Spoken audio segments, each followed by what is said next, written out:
Hi, I'm Glenn May, and I'm here with Classic Pro, like the guru, Mr. Rick Clunn. Rick, a pleasure to have you here today. Thank you. Rick, can you tell me a little bit just kind of how you got started in bass fishing and how it ended up getting to where you are today? Well, that's you look at it. I've been in it 35 years, so it's a fairly long story. So I'll try to speed it up, the timeline on it. But actually, I started with my dad wading down creeks in Oklahoma, fishing for anything, goggle-eye perch, brim, and my dad liked to bass fish, so that's really where I kind of fell in love with bass fishing. My very first bass I caught was on a red and white Lucky 13 on my dad's rod and reel, and he actually, which he never allowed me to fish, but the particular day we had a bunch of relatives over and he took them out in a boat, and I was standing there at the boat crying because there wasn't enough room in any boat. So he handed me his rod and reel with the Lucky 13 and said, just fish here around the camp and I'll come back later when you can go out with me in a boat. And so I'd never caught a bass by then, and I'm walking up down the bank and I'm loving it because I'm fishing my dad's rod and reel, and I'm throwing the Lucky 13. But that's most kids. After a while, I'd thrown it out there and I was kind of looking at crawfish, and I heard an explosion, and I looked up just in time to see this green fish with this red and white Lucky 13 coming out of the water on his nose, and it scared me so bad I didn't even reel. I just took off running up the bank, and I skipped the fish about 3 foot up on the bank, and he come off.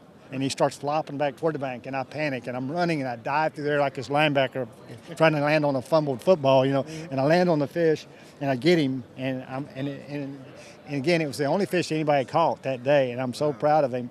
But I'll never forget, I smelled like that bass, and that smell has stuck with me because I had all over me, poor old fish, I just abused, but still, that's kind of what made me love. All of a sudden, and that was really probably the turning point, because before then I'd fish with baits and minnows and crickets and grasshoppers and earthworms. And all of a sudden, I loved the fact that there was something so just about feeding this fish and fooling him into hitting this piece of red and white wood.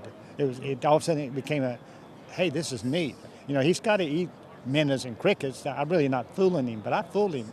And so from that point on, I love casting artificial lures for bass. Mm-hmm. Well, now that you're at the top level of your game, strategy plays a very important part to that and a lot to your success. And just curious, what do you do when you're preparing for a tournament? What kind of strategy goes into that, and does it change from tournament to tournament? Well, strategy is everything.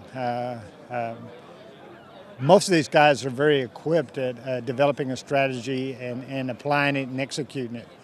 And yet, many times you do that through pre-tournament preparation, through practice, and then through the tournament. And all of a sudden, at the end of the tournament, you still haven't done well, even though you executed your strategy perfectly. And so basically what you learn from that is that the most important initial step is having the right strategy. Because if I have the wrong strategy, and even though I execute it perfectly, it still won't translate into success. And so that really is the ultimate key here, is knowing what is the correct strategy. What baits do I need to be fishing? What type of water should I be fishing? Most importantly, I've got to be willing to take less bites to catch the right fish. Because in the old days, tournament fishing was catching a limit. When I started tournament fishing, BASS was a 10-fish limit. You caught a 10-fish limit every day, you didn't worry about the big fish. Every day in a 3-day tournament, you'd weighed in 10 fish, you were going to do fine. With a 5-fish limit nowadays, the quality of the lakes we have, the quality of the anglers, a limit's not good enough anymore. So now, so much of your time has to have the strategy to develop a technique that produces the 5 right bites. And if that means you're only going to get 8 bites all day instead of 30, 35, because most of us want 30, 35, that's right. More fun. But you've got to be willing to give up that if it means to get the 8 right bites. In other words, maybe you got to fish a big swim bait, and you ain't going to get many bites, but when you get one, it's going to be the right bite. Right. Now, for this upcoming season, is any of your strategy going to be different from previous years, or are you kind of sticking with your game plan like you've done all along, or? No, any classic nowadays, you really have to employ a different strategy than back in the old days, because again, when I won my first classic, it was a 10-fish limit. And like I said, I didn't worry a whole lot, even though I caught some big fish during the tournament. And that classic was in 1976 on Lake Gunnersville. But still, that was the whole game then. Weigh in 10 fish a day, and at the final day, see if you got to make a change. Here, if you weigh, there'd be guys weighing 5 fish a day and won't even fish the final day. because they won't make the cut, even though they caught 5 fish a day. Mm-hmm. So no, your strategy has to be to win, and it means that you got to develop the techniques and use the lures and the presentations that it takes to get the right bites. Mm-hmm. Not get a lot of bites, get the right bites. Right. Now, if you have a bad day on the water during a tournament, hey, how do you maintain that focus to get right back into it the next day? If you can't afford to have a bad day. Mm-hmm. If you have a bad day with this group of guys, it's over. Right. So you can go out and just have fun, cry in your beer, and what you want, you'll be out there going through the motions. You can't have a bad day. Forget it. Used to, you might be able to have a bad day. No, you can't do it anymore. So what you mean by a bad day is going to be, it's relative now. You can have an okay day, and it's more of what you're talking about.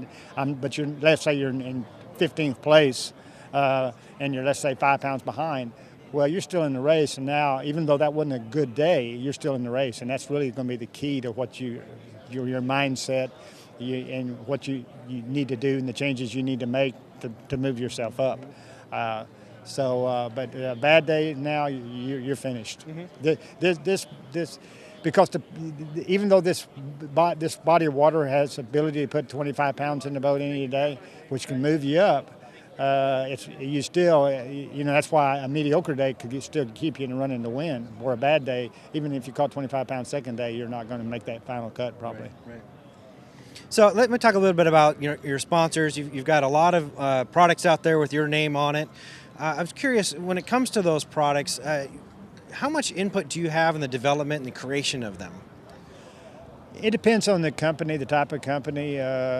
With lures and stuff, I have, for me, with lures and rods and reels and stuff like that, it's 100% my input. Now, when you get into boats and the larger items like outboard engines and stuff, it's probably less than 10 or 20% input into that type of stuff. Most boats nowadays have all the requirements that years ago you would have had more input.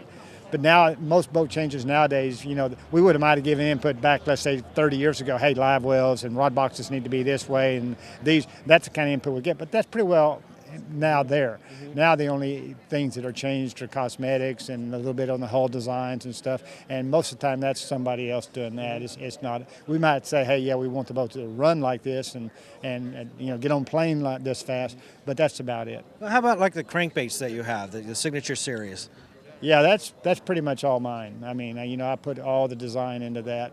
It's from how it should run, to the colors, to the type of hooks that are on it, right down. I mean, 100% of that. I give them the original ideals. They send me prototypes. I critique the prototypes. I'd send them back until it's the way I want it. Mm-hmm. Lucky Craft probably is the best company I've ever worked with, because even historically in the past, the companies I worked with, the best I could get was maybe 80-90% of what I really wanted. But I never got 100% until Lucky Craft, and actually with them, I actually ended up getting more than I want. The guy is a genius. I'm so, and the bait, yes, it catches a lot of fish. It helps me make my living, but it's so satisfying now to work with a company that if you have this ideal, all of a sudden you can put the ideal on paper, and all of a sudden you can fish it, and it's exactly what you wanted. Mm-hmm. So how long does it take for that going back and forth process before it finally comes down exactly what you wanted? Usually around 6 months, if it's a brand new boat. About 6 months to get the original, from the original conception to actually being able to manufacture it. Yeah, talk a little bit about your tin boat that you're using here out on the Classic. Well, that is a good one, because I really, the one thing that I'm doing a little different at this year's Classic is I'm actually fishing out of a 18-foot aluminum boat. It's a Tournament V18 that Tracker makes. I like the V-bottom, even though it won't go quite as shallow as a flat bottom, but in the V-bottom, I grew up fishing Toledo Bend and Rayburn when they were full of stumps, and the narrow, light V-bottom aluminum boats like that go through the stumps so much easier. They're so fishable, a lot more fishable than say, my big boat. The other thing I'm kind of like about I actually like this 18-foot boats. I've caught as many fish, if not more, out of an 18-foot with a 150-horse engine on it than I have out of these big 20, 21, 22-foot boats with 250-horse engines. And I think one of the biggest mistakes, and we've done it kind of unintentionally in this sport, is we've kind of over the years us, the fishermen, the tournament organizations, and the media have kind of given the public the impression you can't be a good fisherman unless you own a $50,000 boat, and that's just not true. And so, you know, like I said earlier, I've caught just as many out of this size boat I'm going to be fishing in the Classic as I have one of the big boats. So.